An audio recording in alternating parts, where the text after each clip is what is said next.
Dark fantasy is not a genre that I've read much of. I've always found myself on the hero's journey and epic sides of the genre. While I was in California for work, I visited the local Barnes & Noble searching for some exclusive Battletech figures. The store was out of stock of the models, and having been cheated out of my intended purchase, I did what any ordinary American would do in my situation. I searched for an impulse purchase. There I was, scouring the aisles of fantasy books, looking to sate my dopamine fix, when all of a sudden an employee stopped me. "You should read this book," he told me. "It's about a world where demons crawl the lands at night, and the people must use wards to keep these creatures at bay while they sleep." He handed me the book. The Warded Man, Book 1 of the Demon Cycle by Peter V. Brett is what the cover read. I looked the book over and determined I wasn't really into it. The employee continued on. One man figures out that he can tattoo wards onto his skin, and their effects protect him. Eventually, he uncovers offensive wards that were lost to time and brings the battle to the demons. The enthusiasm in this man's delivery made it clear that I couldn't just tell him, "Sorry, I'm going to have to pass." So I decided to feign reading the back of the book until he left. As anticipated, the man was called to the front counter and left me there alone in the fantasy aisle once again. I promptly shoved the book where he had picked it up from. Tens of minutes ticked by, and I'm still searching for my flippant purchase when all of a sudden it hit me. Sure, this man worked at Barnes & Noble, but the way he fawned over this book made it clear his intentions were nothing but genuine. This was a person who wanted to share their excitement and interest in a book with someone who might enjoy it the same. We live in a world where people have never been more connected, yet are increasingly distant and avoid interacting with neighbors and people with common interests. I marched myself back down that aisle. I picked up that dang book, and I impulse bought the crap out of it. Now that's justification. But how was it? Hi, I'm Ian, and this is Novel Notions. And today, we will be discussing The Warded Man by Peter V. Brett.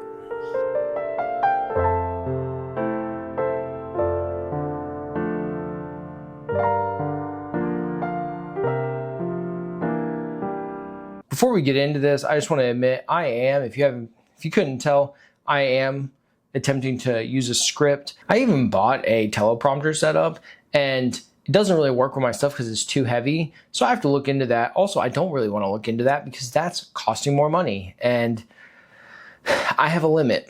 So I'm saying this because I'm going to be reading from down here. Just don't think it's weird, right?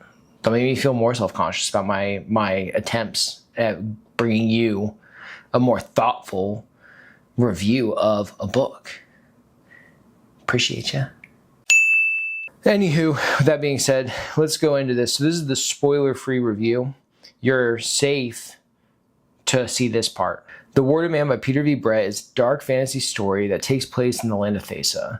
Thesa is plagued with demons that emerge from the core of the world from dusk until dawn, slaying all living things in sight.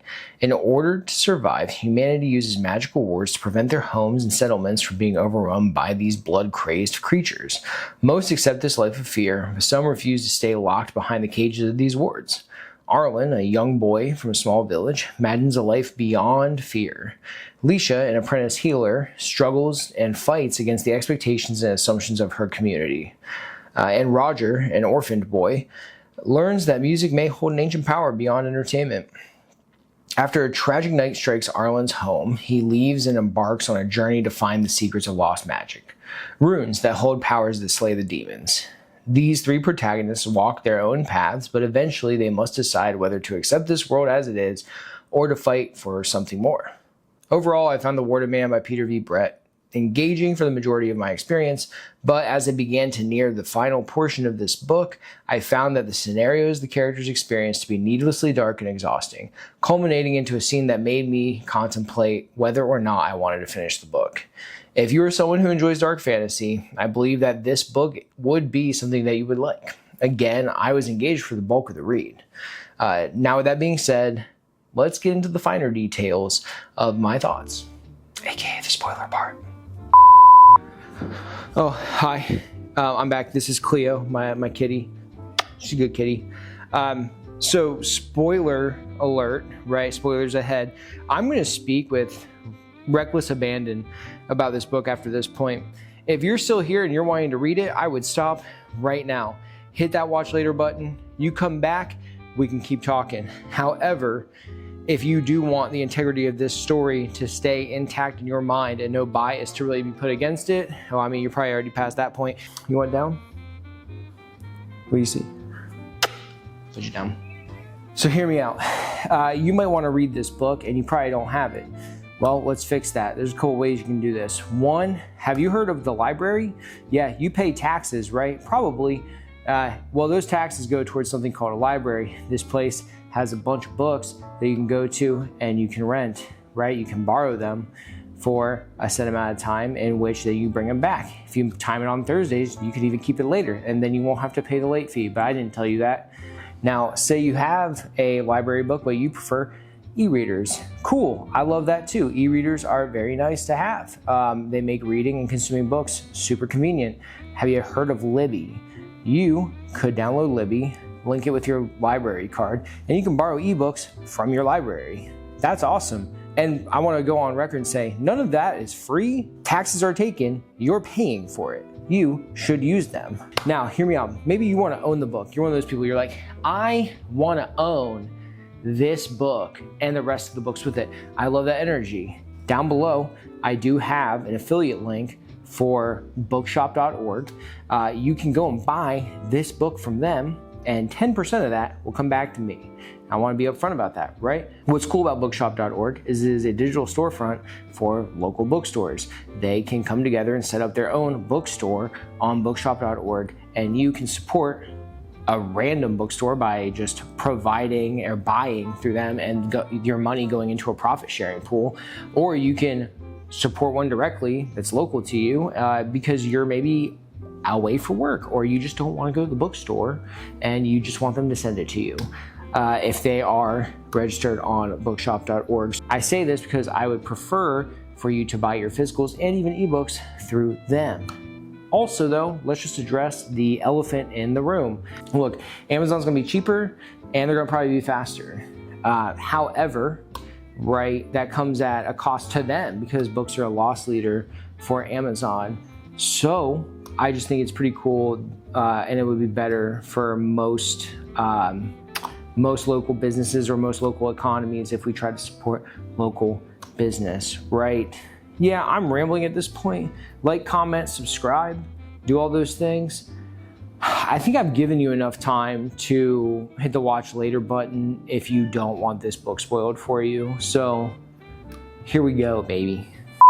You've been warned. The Warded Man follows three characters, Arlen, Leisha, and Roger. I found the individual stories of these point of view characters enjoyable and engaging, which is why it sucks to say that this story should have been told solely from Arlen's perspective, in my opinion. I thoroughly enjoyed Leisha and Roger's journeys, and including them was a great way to build and expand the world. But once they meet Arlen, all of the character building for the trio felt washed away, and it seemed that the 400 pages I had read prior were frankly a bit of a waste. The best way to tackle my thoughts here is to break down each character from their introductions to the point where they intersect. So let's start there. Let's talk about Arlen. He's a simple boy from a village called Tibbetts Brook. We're introduced to him and his parents and get a glimpse at his day-to-day life. Things take a turn when one night Arlen and his family forget to bring their dog in before dusk. Jeff, his father, insists they leave the dog outside because it isn't worth the risk. Arlen, defiant and brave, runs out to save the dog before the demons fully materialize from the mist. He manages to free the dog, but ends up face to face with demons, trapped between him and his home. His mother and another villager who is staying with them once her home was attacked run out to help. The villager is slain by a rock demon and Arlen's mother is gravely wounded in the process. To survive the night, Arlen drags his mother into a livestock corral and covers them with a water trough. Waiting out the storm as the rain pours down, the demons assault the ward fence. A major point here is that Arlen's father just stands on the porch and is just watching everything unfold without lifting a finger, and his cowardice just on full display. The next day, Arlen and his father set out to bring his mother to a healer. Along the way, Jeff chooses to seek succor at a villager's home rather than push forward to the healer. They later discover that they were very close to the healer and would have made it in time. Arlen's mother ends up dying because of their postponing and going to this house. Arlen's mother dies, and he accuses his father of not caring, of plotting to marry the eldest daughter of the family they sought succor from, and brands him a coward who would rather watch his family die than to risk his life for them. Arlen runs off into the wilderness, thanks to his skill in warding. He survives, and he even wounds a rock demon. Eventually, Arlen encounters Reagan, a messenger he had met in Tibbetts Brook. Reagan takes him to Fort Mill, where Arlen lives for years, becoming like a son to Reagan and his wife, Alyssa. Arlen apprentices under a skilled warder named Cobb, and under the mentorship of Cobb and Reagan, he becomes adept at warding, survival, and combat. His goal is to leave Fort Mill and to seek out the lost wards of the Deliverer, a messiah-like figure who once brought warding runes to the world. Arlen eventually leaves Fort Mill and becomes a successful messenger. While traveling, he veers off a beaten path, following legends and myths in search of those lost wards. This quest leads him to a forgotten tomb, where he discovers a spear etched in the wards he's never seen before. To confirm their powers, Arlen confronts the rock demon that he had wounded many years ago. They fight, and Arlen slays the beast with his newly discovered weapon. He then travels to Kracia, a desert city in the southern part of Thesa, where the people fight demons nightly, using mazes and traps to prevent them from retreating at dawn. Arlen respects Kracia's warrior culture and often returns to join them in their nightly battles.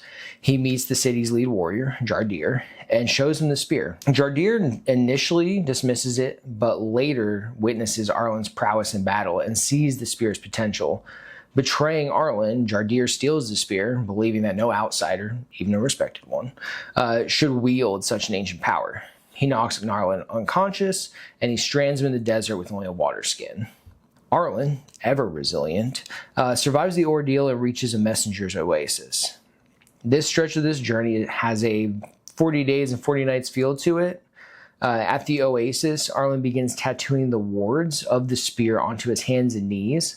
They work, and the warded man is born. Arlen's story arc follows the classic hero's journey, though it veers darker.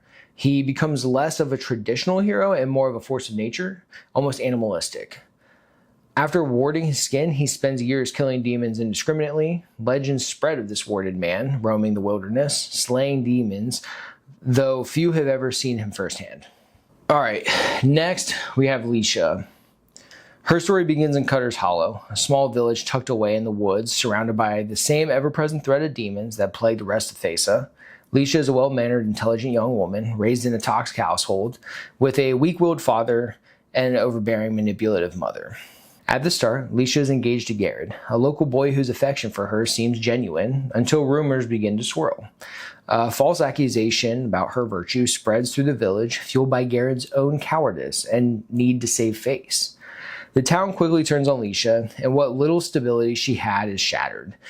Instead of crumbling under the weight of the scandal, Leisha makes a bold choice. She regrets the narrow path laid out for her and becomes an apprentice to Bruna, the town's foul-mouthed and fiercely independent herb gatherer. Those are like healers, herb gatherers, healers. Under Bruna's harsh but effective tutelage, Leisha learns not just the healing arts, but self-reliance. She transforms from a scorned girl into a capable woman who commands respect, not through brute strength, but through knowledge and willpower. The way she holds her own against both demons and small-minded villagers makes her stand out. Her narrative does something important. It expands the world of the warded man beyond just survival. Leisha shows us how regular people adapt, endure, and even thrive in the face of nightly horror. She represents the more human element of the story, and the people who don't pick up weapons and become mythical figures, but still stand their ground. So for Roger, his introduction is quick and brutal. His village is attacked by demons when he's just a toddler. His parents are killed during this attack, and Roger himself is permanently maimed, losing 2 fingers on one hand. He survives only because of Arik, a jungler. It's an entertainer kind of type, yeah, who takes the orphan boy under his wing and raises him while traveling from village to village. Roger's early years are shaped by music, performance, and survival. Life with Arik isn't exactly stable. Far from it, actually. He's a drunk, prone to violent outbursts and neglect, but he's also the only family Roger has. Under Aric's inconsistent mentorship, Roger learns the jongler craft, storytelling, juggling, and most importantly, music. Despite his injury, Roger becomes a skilled violinist. He adapting his technique to work around his missing fingers. This creativity and perseverance are part of the things that define him. As Roger grows up, it becomes very clear that his connection to music is more than just entertainment. There's something unusual, almost supernatural, about the way demons react to his playing. His music seems to affect them, though at this point in the story, the full extent of that isn't yet understood. This gives Roger a unique place in the world of the Warded Man. Unlike Arlen, who fights demons head-on, or Alicia, who heals and supports others, Roger's power is more subtle, more enigmatic. He doesn't fit the mold of a traditional hero, and that's what makes him pretty interesting. His story brings a different energy to the book, where Arlen's arc is heavy in myth and Alicia's is grounded in social conflict. Roger's narrative is mostly that of folkloric. His perspective gives us a look at how regular people live in fear and still find ways to bring joy, distraction, and culture to one another. He's a bridge between the horrors of the world and the resilience of the people. Through him, we see how humor, art, and music persist even in the darkest of times. Roger brings humanity to the story. He's not a warrior, he's not the healer, he's just a performer. His presence adds levity, heart, and a reminder that not all strength comes from violence or power. Some of it comes from the ability to inspire, to endure, and to connect people through something as simple and profound as a song. Now that I have told you in a very, very brief nutshell what these characters experience through the story on their own, now we have to bring it together, which is where this story flops. Unfortunately. It's going to be a very weird thing to unpack. Also, my wife and kid are back, so I'm going to go check on them, and then I'll finish recording this. How's it going? Daddy's back, wife and daughter are on a lunch date, and I've got a Ranger to boot. Let's do this, because the part we're about to talk about is the one that upset me. This is the part where I was upset while reading the book. So this sucks. I don't like this part. All three of these characters have been met with unsavory situations and circumstances. Once Arlen goes through his 40 days and 40 nights transformation into the Warded Man, he sets out to destroy all demons. He wants to kill them all. You'll probably hear me say demons and corlings. They're the same thing. All right. He has sort of, at this point, become more animalistic, more, more of like a beast. He's not necessarily a hero at this point. He is just destroying all demon life. So that kind of sets the framework, or at least it sets the tone for where Arlen is as a character. He has been pushed around, knocked down by people he trusted. He's been, tired of being afraid of the Corlings or the demons. This dude just wants to destroy them all. So Roger and Alicia end up meeting each other. Roger successfully becomes an apprentice jongleur, like in the Jongleurs Guild. He gets a mission from an old, a three-toothed jongler that's long in tooth that just hangs around the guild house because he's just too old to perform. So it's just one of the I guess entitlements that they bestow upon any jongler if they would like. It's not a great life, but it's kind of like 3 hots in a cot. You can survive. And that's where he's at. So Arik, his former mentor and partner. By partner, I mean father figure. He is dead, so he has no one to really teach him or show him the ropes anymore to get into the guild. So he approaches this man, and he impresses him with his violining. He's very good at He's a great violin player, fiddler, whatever you want to call it. The people love him. He sees this potential inside of Roger. So he pretty much just like goes to bat for him. He sponsors him, and they gain an audience with the guild leader of the jongleurs. There's a moment where another, I think his name was not Sweet Song, because that was Aric's last name, whatever, a dickhead jongler that's been bullying him and terrorizing him with his goons for like the last 5 years, including with Aric. He starts saying things about Aric because this is also during Roger telling him that Aric is dead, or telling the guild leader. He ends up punching the dude. The dude he just punched, the dude being the dickhead, is also like the nephew or something of a governor, a political leader of some sort. So he's like very much like, feels like he is invincible or bulletproof. Problem with this now is the guildmaster actually takes Roger's side and is like, yo, like honestly, like you might have like powerful family, but like you're a and you're lucky I just let him punch you. And he slaps, he slaps Roger on the wrists a little bit. He's like, don't do that. You're on probation, but like, go do this. You're really talented. And like Aric like taught you stuff. I like this. So of course, naturally things are going well for them for like a day or two. And then the dude he punched, which I don't remember his name, dude. I started tuning out at this point in the book, honestly, because this has happened to Roger multiple times throughout the book now by this guy. He comes up and he not only like they beat of Roger and Old Man, they kill Old Man. So now effectively Roger can't even do his thing anymore. They leave Roger for dead and they're like, you're not going to talk to anybody because like I have powerful friends. So now Roger's kind of SOL.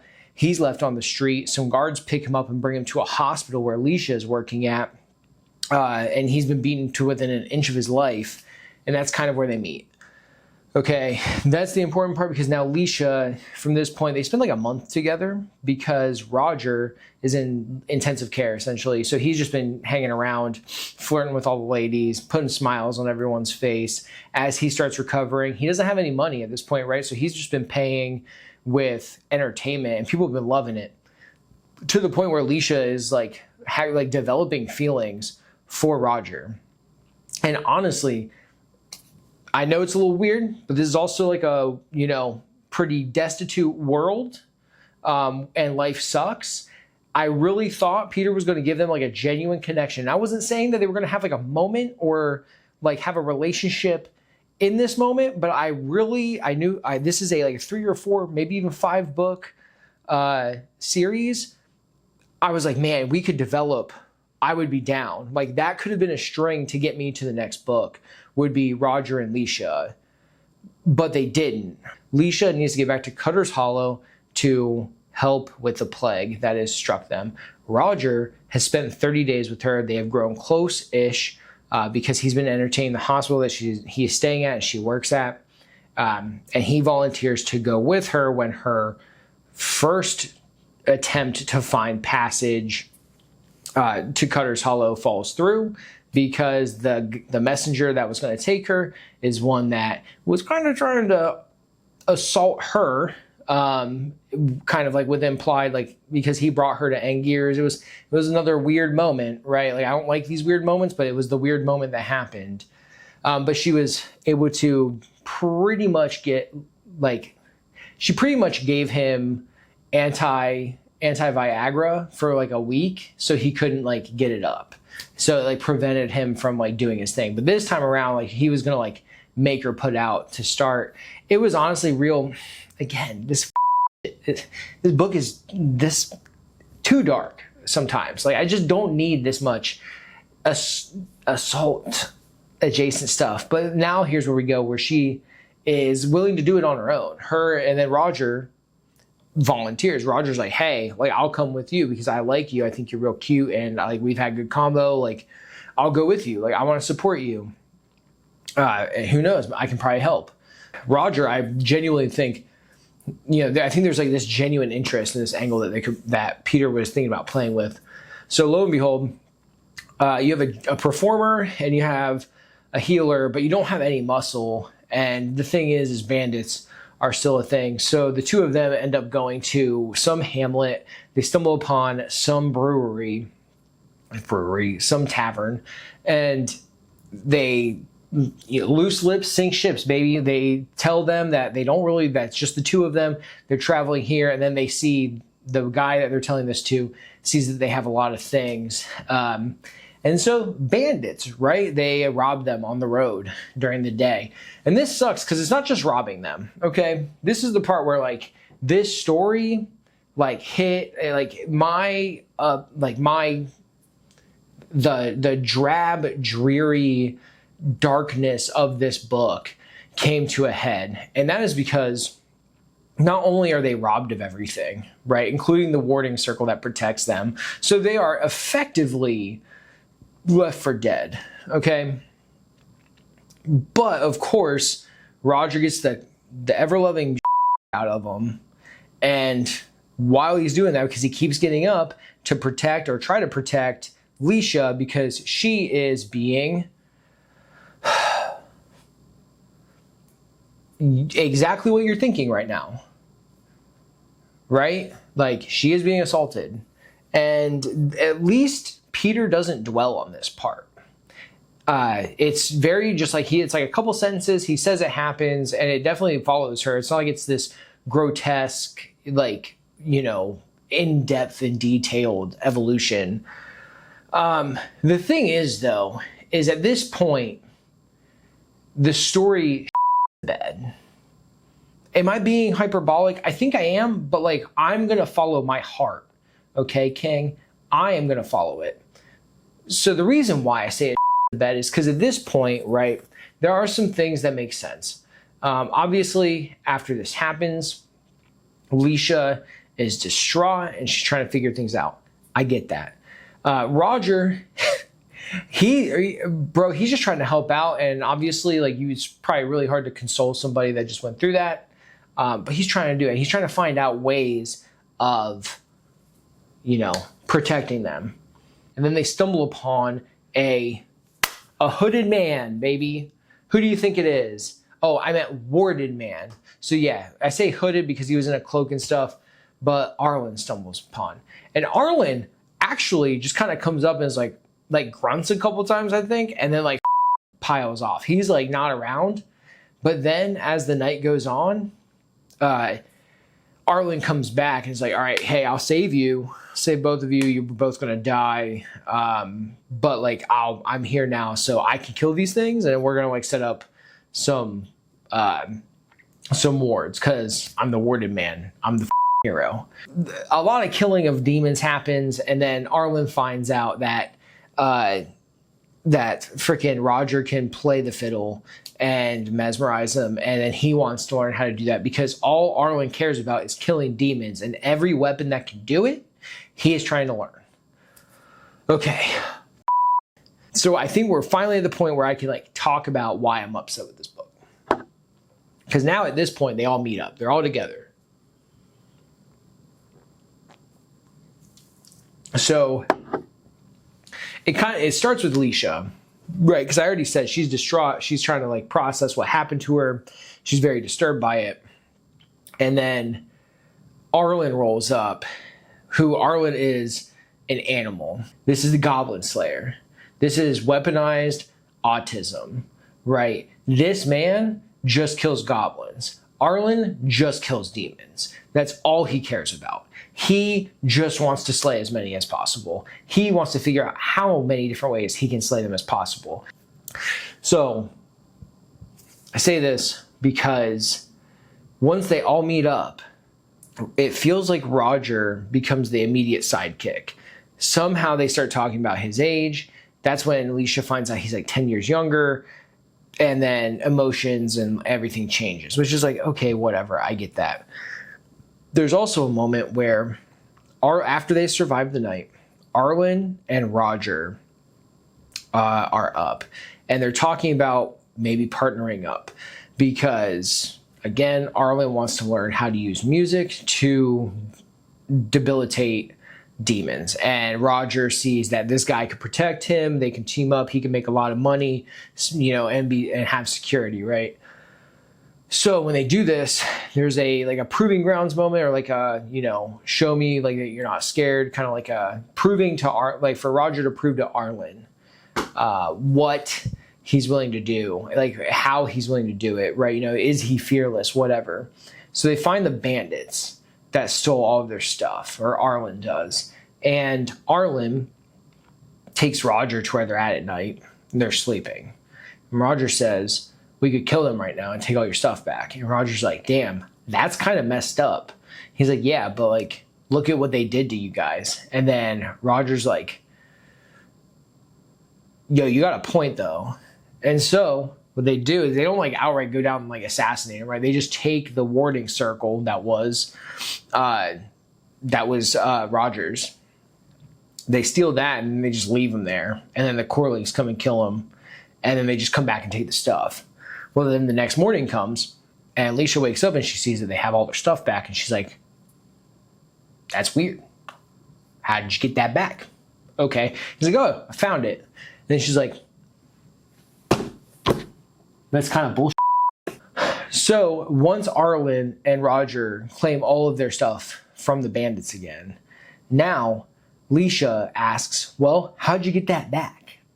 Right? And then they both end up admitting that they stole the circle and they condemned these thieves or bandits to death, which, right, she's kind of conflicted, but she's definitely on the side of like, that's up, because she's a healer. She doesn't want people killing him. And that's also a point, is like, she has a problem with Arlen and how he is willing to just murder things. And there are like moments in here where there's just like whiplash, because it's in like, this is like literally like 2 days. And then like, there's another encounter with Corlings at their cave. And then there's like a moment where after they talk about this and they talk about how they gave the demons these bandits, Arlen freaks out, runs out and starts killing all of these demons in a rage. And Alicia's like, bro, you are so violent. I don't like that. Like, why are you doing that? And Arlen's like, because I gave them food to eat and I told them I would give them nothing. I will give them nothing. I am edgy. And it's like, okay, cool. So like, they're going to have conflict, right? Because that makes sense. Like, Alicia's like, I took an oath not to kill people and you just murdered people. I know they're terrible people, but like, that feels up. There's this conflict between Arlen and Alicia. And then in the span of like half of a chapter, they're right? Because like now Alicia's like enamored with him, and it felt weird. Like, it didn't feel deserved at all. So Peter, like, you watching? Because like, I disagree with that. Like they're, I don't even know, man. Like, they just like, and they're like in the middle of like the dawn, where it's like, at night. They make the comment that like, oh, there might be some Corlings still out here. And then she's like, I don't care. Take me, Arlen. And then like she's being taken. And then all of a sudden, of course, Arlen gets attacked by a Corling because can put it up there. They're like, yeah, you're gonna, Chekhov's rifle, right? They immediately shift Roger into just like the little kid sidekick from this point on.